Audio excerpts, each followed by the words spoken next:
Okay, so now that the big releases of the year have dropped, I can spend some time and look back at some of the releases that I have missed. And this always allows me to like really kind of look through all the bigger releases and see which gems in the rough have kind of come through. And boy, oh boy, do we have a good one here. Let's dive in.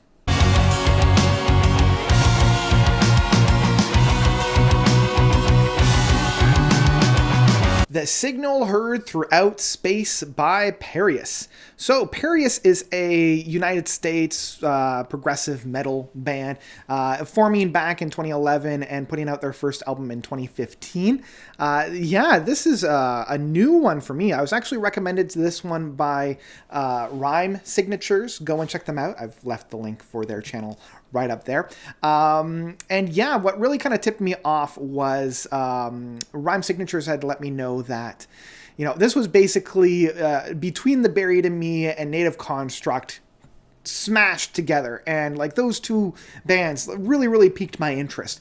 So this is their third album after their debut album of Saturine, the middle album of the Eldritch Realm, which I'm going to go back after this review and listen to, because anything that has Eldritch in it, I'm immediately excited about. So now we come to Signal Heard Throughout Space, and it's a concept album. If we're going to compare Between the Buried and Me and Native Construct, the very beginning of that needs to be that it's a concept album. The whole story is very space opera-y, they're trying to find the signal that has heard throughout space, and then the big epic of trying to figure out who sent it, what it means, what's going on. I love that kind of space odyssey, space adventure in that sense. And the overall music on here, as I mentioned, it's very similar to that. But I'm also feeling a lot of different influences on this work. There are certain times when I'm feeling Dream Theater. There are certain times that I'm feeling Haken. This is if you took some of the really big progressive metal bands and then boiled them down into their essence and fed that into an AI machine. There's a number of really tasty moments on here. The first track of Space Log 0245 and the last track of Arcibo. Man, some of these track lines. Arcibo, I think it is. The first and last track have these moments on it that are just like the heavens open up and beautiful divine manna comes down. And I just, I lose myself to the music. I love how big it is, how operatic it is. They're taking some of the best moments that I've heard from bands like Between the Buried and Me, Haken, and like Native Construct, and really have distilled it down into its essence. One of the mid tracks of the Acid Lakes of Ganymede, the ending suite of that, even though that's about 10 minutes, the second longest track, man, it has such a brilliant and beautiful ending, this massive crescendo that really does just remind me of some of the best moments that we have from Between the Buried and Me, of Ants of the Sky and the Son of Nowhere. It has this really big, very meaty presentation on it. I do have a few criticisms of this album, if I'm being perfectly honest with myself and if I'm being perfectly fair.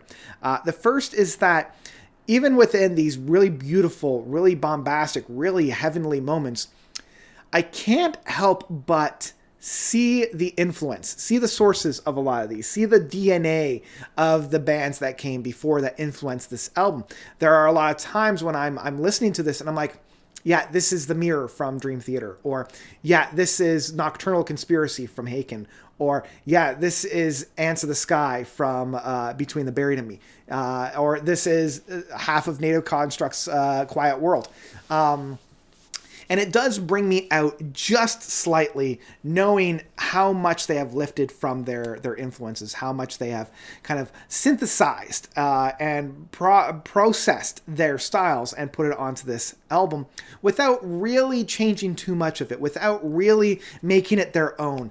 And that's kind of my biggest criticism of this album, my biggest kind of, if I were to give the band a sort of I guess, advice is there's not enough of their own voice off of this album. There's not enough of their own DNA. It's a lot of taking the best parts of bands that I already love and repackaging it onto this album. Now, for some people, this isn't going to be a problem at all, and this is going to be a real delight, hearing all these different flavors and all these different motifs packaged in a single package. But for me, it does bring me out just slightly with my brain pinging all these influences and all these items on it. And the other criticism is, even though this album reaches such high peaks on the 1st, 5th, and 10th track on here, some of the lower valleys on here can be a little bit of a, not even a drudge, not even like a slog to get through, but the album does fight for my attention a little bit. There, you know, my attention starts to drift a little bit, which is a shame, because like the 3rd and 4th track of Suspended Animations and Space Flight Dimension are both very meaty and very big and very bumpin' tracks. Same with the 6th and 7th track, The Human Molecule and Contact. It really isn't until Dimension Y and Outer Limit starts to come back on that my attention starts to come back onto the album proper. That leads us into that 10th track of Arcibo. I swear I'll get this eventually. And so these smaller moments on this album, these kind of valleys within the peaks and valleys of it, I find myself kind of drifting away a little bit. I don't feel myself quite as invested, even though I feel as though these are the moments where it's really the band's own time to shine. It's finally the band kind of pushing aside a little bit of their influences and allowing themselves to come into their own.